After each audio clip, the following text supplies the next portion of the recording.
Seguimos en Ecológicamente, Radio Parque Vida, Raúl Montenegro. Hola Raúl, ¿cómo estás? ¿Qué tal? Un gusto realmente. Un placer enorme. Tenemos acá un estudiante próximo biólogo, acá Santi, ¿Qué en la tal? Un mesa de gusto. invitado. Buenísimo. O sea, se van multiplicando. Así es, en estos tiempos donde necesitamos entender tantas cosas que suceden con nuestra tierra, aprovechando que vos sos biólogo justamente, el respeto por los territorios, el respeto por aquellas poblaciones que están desde hace tanto tiempo habitando esos territorios es fundamental. Sí, yo creo que se da, en realidad se dan, me parece, como coincidencias no muy halagüeñas, no muy positivas, eh, pero no solamente en Argentina, sino incluso a nivel global. Además, después de haber salido relativamente de una pandemia por el virus SARS-CoV-2, es como si realmente se hubieran juntado muchas cosas, tal vez demasiadas, ¿no? Pero lo curioso es que todas, incluida la propia pandemia, tienen profundas raíces ambientales, raíces socioambientales, ¿no? Entonces, de pronto, ya el cambio climático global no es una hipótesis bien fundada, sino que golpea. Hoy, por ejemplo, viendo Euronews, que es el programa de noticias que se emite desde Francia, y pasan los datos meteorológicos, y de pronto figuraba Bagdad con 51 grados centígrados. No hace falta decirle que no es muy habitual que a nivel de caseta meteorológica tengamos 51 grados, sin contar las imágenes de inundaciones, de incendios que se multiplican, Chipre, Hawái, donde realmente uno no se hubiera imaginado en unos lugares históricos, en Maui, incendiándose, con muchas víctimas, incluso muchas personas desaparecidas. Digo, todo esto da un contexto en el cual Argentina hace su propia realidad trágica, ¿no? Con constituciones que se modifican para quitar obstáculos a la explotación del litio, desmontes que continúan en forma escandalosa, una expansión del programa nuclear totalmente sin consulta y de grandes peligros. Entonces, me parece que hay un mosaico de coincidencias nefastas, ¿no?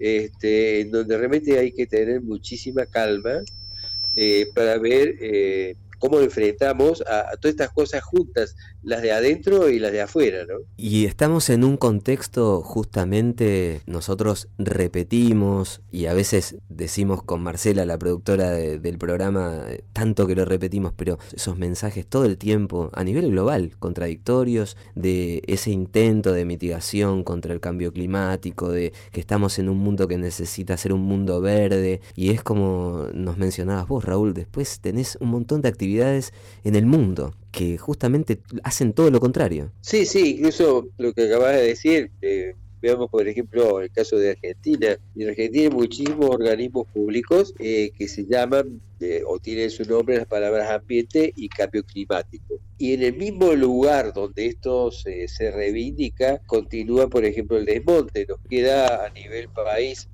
bastante menos del 20% de los bosques nativos. En Córdoba, que es una de las provincias ambientalmente peor administradas de Argentina, yo cuando veo, por ejemplo, que algún funcionario se candidatea para altos puestos públicos, realmente uno tiembla.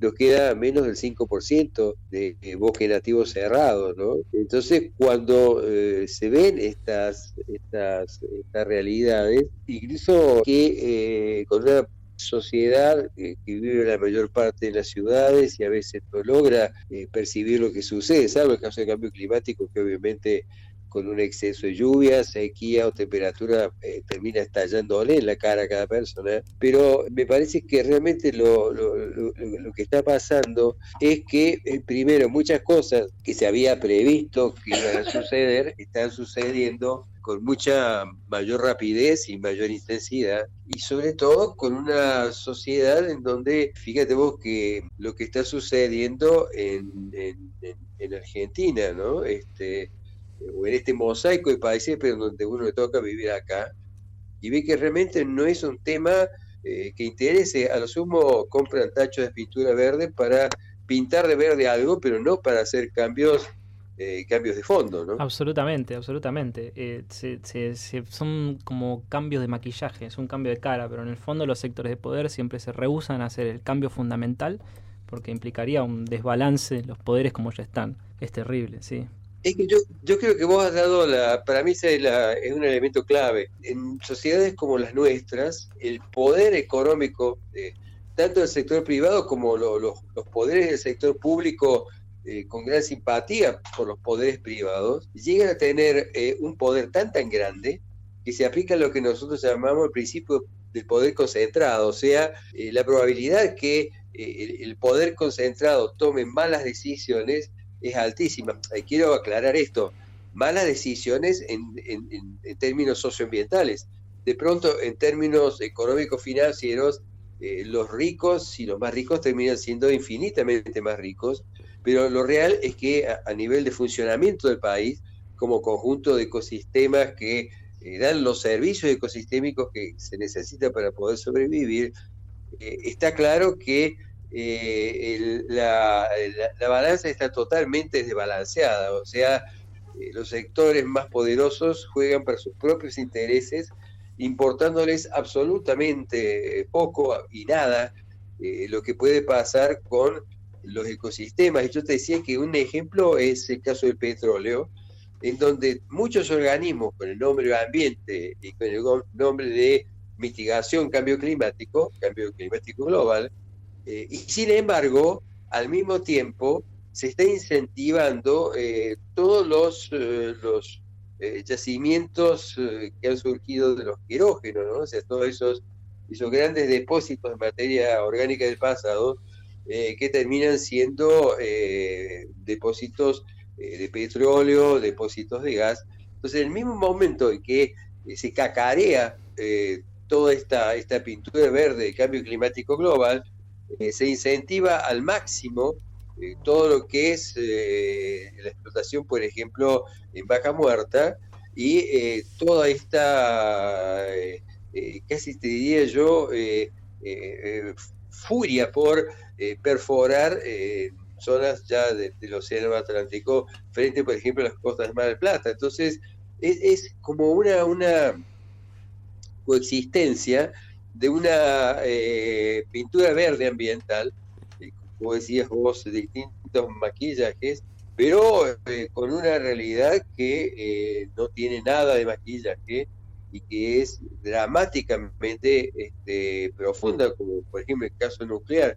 Seguir fomentando reactores nucleares de potencia, pensemos en el reactor Walloon-1 chino que quería importar a toda costa, y resulta que en el caso del peor accidente posible en el complejo de las Atucha, Atucha 1 o Atucha 2, el área de impacto, en el caso del peor accidente o evento posible, que es un nivel 7 en la escala de Lines, podría impactar un área con un radio de 500 a 700 kilómetros alrededor de la zona de las Atucha, ¿no? Y sin embargo, y con la misma contradicción que hablaba recién del petróleo, pese a que la energía nuclear de potencia apenas provee un raquítico 6-7% del total, la población no está preparada. De hecho, si yo te pregunto en la radio de ustedes, y lo mismo pasaría en cualquier otra radio, ¿dónde están las consignas que ha distribuido el gobierno para poder actuar en caso del peor accidente o evento posible? Y yo me adelanto a decirte que esa consigna no está en ninguna parte de la radio, pero no está en ninguna otra radio, ni está en los canales de televisión, y la población no está preparada para eso. Y lo que es peor, ni siquiera tenemos hospitales preparados para, por ejemplo, miles de personas afectadas por la nube radiactiva, ni tenemos profesionales capacitados para hacerlo, ¿no? Entonces, todo esto realmente es indignante, y sobre todo delata este exceso casi patológico de pintar de verde las cosas para que se crea que algo de verde se está haciendo, pero en realidad se está comprometiendo a la gente de ahora, y lo que es más dramático, se están violando los derechos de las futuras generaciones, ¿no? Importantísimo ese detalle. Las futuras generaciones que se les va a presentar un panorama en cuanto al planeta complicadísimo, por todo esto que comentás vos, por todo esto que comentan diferentes científicos, científicas que están todo el tiempo advirtiendo de lo que, como decías bien, ya es una realidad.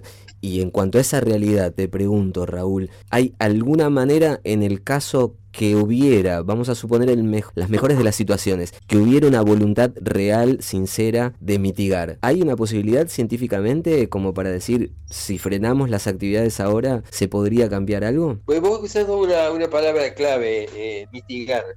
Lo que no se puede hacer es cambiar el vector, la fuerza de los impactos que se están produciendo. Eso es posible, ¿cierto? Se puede amortiguar, se puede mitigar, se puede reducir, pero no se puede cambiar. Ahora, en el caso particular de cambio climático global, aunque nosotros hoy mismo redujésemos en muchos países la descarga de gases de efecto invernadero a un 0%, lo que ya es ridículo, aún haciéndolo, ya los cambios los vamos a seguir sufriendo por muchos años. O sea, ya es independiente. Cuando uno toma medidas, trata de reducir la descarga, es para justamente reducir el impacto que se va a ir produciendo, pero ya lo que ya se descargó, los impactos que se están dando, esos lamentablemente los vamos a tener que enfrentar, ¿no? Eso es muy impactante. A veces uno por ahí no es que no quiere, viste que te resistís, pero bueno, lo que se viene haciendo justamente tiene muchísimo tiempo. Sí, además esta conversación ya está teniéndose hace bastante, o sea, hubo mucho debate, ahora ya se concretó efectivamente, ya justo cuando las consecuencias empezaron a mordernos los talones, ahí salió, digamos, todo oficialmente y se dijo sí, el cambio climático, sí, un aumento de la temperatura media. Pero esto se está teniendo en discusión hace muchísimo tiempo y más allá de sospechar la mala intención de actores que negaban, ¿no?, el cambio climático, incluso aunque les demos el beneficio de la duda y digamos, bueno, tal vez no creían en ese momento, igual no se tomó ninguna medida de precaución, se siguió curso, se siguió para adelante y dijeron, bueno, si había riesgo nos enteraremos cuando sea demasiado tarde, total, el profit ya lo sacamos. Recién Raúl mencionaba algo que bueno, que es un denominador común en este tipo de charlas, ¿no? Y es las concentraciones de riquezas. Justamente todos los aportes que pueden hacerse para mitigar son absolutamente bienvenidos, pero y un poco cerrando, a mí debe quedar en claro que los problemas son socioambientales y para mí es tan intolerable de alguna forma socialmente la pobreza como la propia riqueza. Es imposible poder amortiguar si seguimos aceptando con naturalidad la tragedia de la pobreza, la tragedia de la migración, la tragedia de todas las cosas tremendas que pasan en la sociedad, y lo aceptamos con la misma naturalidad la riqueza, ¿no? Así que eso me parece importante, y bueno, siempre recordar lo que decía don Sandro Pertini, de que a veces hay que luchar no solamente sin miedo, que es muy necesario luchar sin miedo, sino también sin esperanza. Me parece que es fundamental los corazones de las personas, entender que esto es un problema del cual somos partícipes solamente por convivir en el mismo planeta. Y no es una frase hecha ni de sobrecito de azúcar. Vivimos en un lugar que, como decía Raúl recién, es un lugar que le vamos a dejar a futuras generaciones. Totalmente, no, totalmente. Yo creo que esa última parte es también la más dolorosa, de ver la ligereza con que se arruina la biosfera de las propias hijas, hijos, nietas, nietos, y también de quienes todavía no han nacido, ¿no? A mí me parece que es realmente trágico y al mismo tiempo enfurece, ¿no? porque es como si estuviéramos atacando, destruyendo a quienes no tienen voz, o sea, a quienes no tienen voz porque están totalmente sumergidos en nuestras sociedades. Pensemos, estaba viendo hoy el caso de Suecia, y todos lo vemos como un ejemplo, entre comillas, de país organizado, y está camino a ser uno de los países con las mayores diferencias sociales, por ejemplo, dentro de Europa, en donde las poblaciones, por ejemplo, de inmigrantes, sufren una situación de discriminación impresionante. Entonces decía, caramba, con todos estos indicadores, en donde lo que más se advierte y más molesta y más choca es que ni siquiera pensemos en los que vienen después, ¿no? Es como si nosotros y después el diluvio, que venga lo que venga, mientras los más ricos viven, los más poderosos deciden.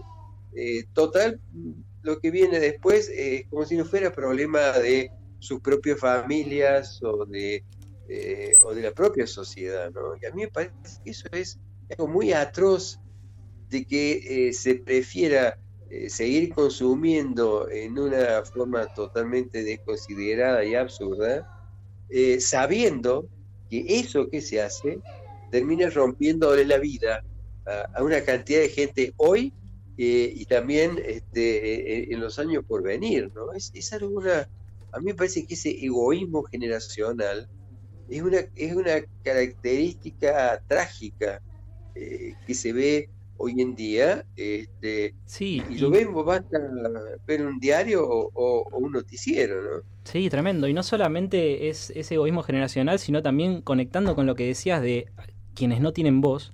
No solamente todas las personas marginales, todas las personas oprimidas, sino también el medio ambiente, el espacio natural. O sea, los animales que sufren las consecuencias del resto de las especies animales, pues nosotros también somos animales, el resto de las especies animales que sufren las consecuencias de todo ese extractivismo, no tienen la voz como para enunciar en nuestra sociedad y venir y sacar una ley y protestar. O sea, son incapaces de hacerlo, pero sufren las consecuencias. Y lo mismo el ambiente en general, ¿no? O sea, cualquier formación de un espacio natural, algo geológico, lo que sea que veas, que se destruye, son cientos de miles de años a veces. O hablar de evoluciones de especies. Las especies se van extinguiendo y nuevas especies van saliendo por evolución. Pero para que evolucione una nueva especie, muchas veces son cientos de miles de años. Entonces, este daño que se hace es prácticamente irreversible, porque no se va, digamos, de acá a una o dos generaciones, no se arregla esto. Claro, es interesante el concepto que vos introducías, porque de alguna forma es una cosa, es una realidad, y es que el lenguaje del ambiente, el lenguaje de los ecosistemas, el lenguaje de la biosfera, es un lenguaje que definitivamente no comprendemos.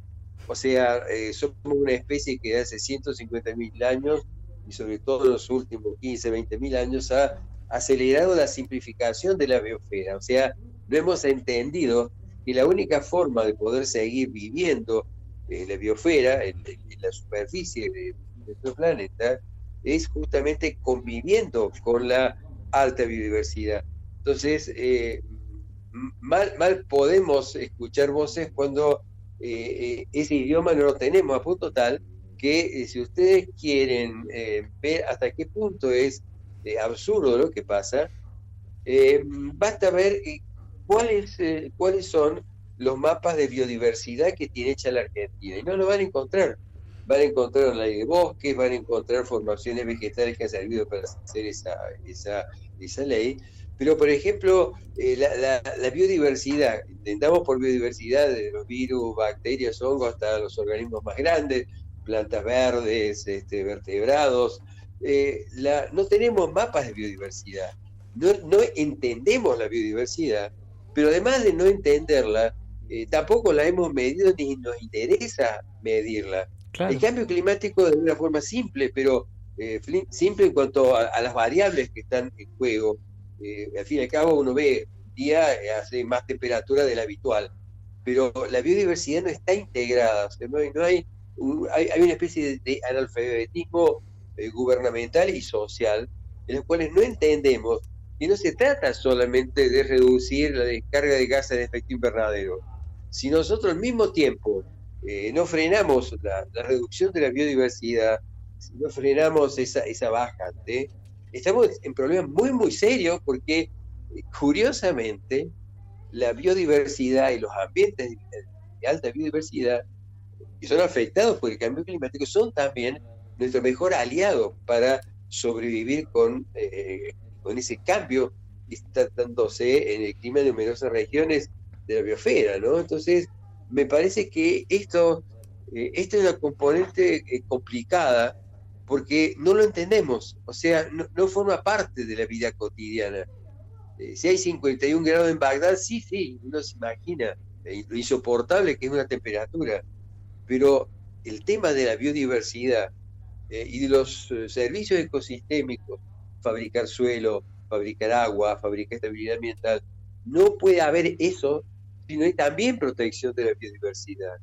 Y si en un país se cree que se puede seguir viviendo alegremente, destruyendo los ambientes nativos que se hacen cada vez más pequeñitos y aumentando las cadenas cortas, las cadenas de los sistemas productivos en superficies urbanas, sin encontrar un límite, los precios que se están pagando y los precios que se van a pagar van a ser muy fuertes, si no quiero usar otras palabras que son más fuertes que esta palabra misma de impacto fuerte, porque obviamente no se puede coexistir sin que existan al mismo tiempo de nosotros esa biodiversidad y lo que tanto se practica de plantar árboles, que es bienvenido, un lugar certificado y que tenía árboles, lo plantemos perfecto, pero plantar árboles, reforestar, no planta biodiversidad. La única forma en que la biodiversidad se recupere es que a través de los remanentes de ambientes de alta biodiversidad, por lo que llamamos ecología de sucesión secundaria o ecosociación, el ambiente se expanda, pero no podemos plantar biodiversidad. Y esto me parece que es un problema central, pero no en Argentina. Es un problema global. No se entiende la biodiversidad y alegremente seguimos simplificando ecosistemas como si hubiera la creencia de con shopping centers, negocios, plantando cada tanto un arbolito o reciclando las tapitas de polipropileno de las gaseosas, ya estamos en la buena senda. No. Sin duda. No hay una comprensión, ¿no?, de lo que es biodiversidad. Claro, y que vayan sabiendo que no es sustentable. Esto no es sustentable a largo plazo. Parecería que sí superficialmente, pero a largo plazo no. Sin biodiversidad no vamos a poder aguantar nada. Bien. No, imposible. Es absolutamente imposible. O sea, eso. Y otra cosa que tal vez duele decirla. Yo quiero aclarar que el planeta nunca estuvo en peligro. Eso también es otra palabra que se usa con una diligencia impresionante. El planeta no está en peligro. Lo que está en peligro es la biosfera, o sea, una capita muy delgada que está en la superficie. Muy, muy, muy delgada. Y en última instancia, después de un gran exterminio de especies, la vida seguramente va a seguir en la superficie, eso no cabe ninguna duda. El problema es que obviamente desaparecerá una enorme biodiversidad, pero el drama es que la vida va a seguir estando. Lo que no va a poder seguir estando son nuestras sociedades, porque nuestras sociedades, sin un determinado nivel de biodiversidad, no se puede mantener. Esa es la ironía, ¿no? De que se cree que se puede simplemente transformar todo la biosfera en cultivos y ciudades, y que la tecnología va a poder solucionar. No, acá no hay tecnología que valga.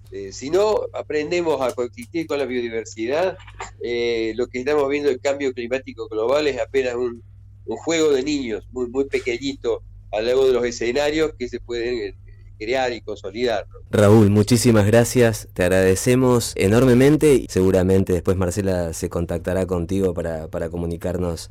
Va a ser un gusto y muchas gracias por la posibilidad y a su vez ayudar un poco a sembrar ideas irreverentes, ¿no? Las que nos ayudan a poder amortiguar, mitigar. Así que gracias son para ustedes. Que tengan muy lindo resto del día. Muchísimas gracias, muy amable. Chao, un abrazo. Hasta luego. Chao, un abrazo. Hablamos recién con Raúl Montenegro, profesor titular plenario de Biología Evolutiva Humana de la Facultad de Psicología de la Universidad Nacional de Córdoba en Argentina, director del Campus Córdoba de los premiados con el Nobel Alternativo, presidente de FUNAM y Premio Nobel Alternativo.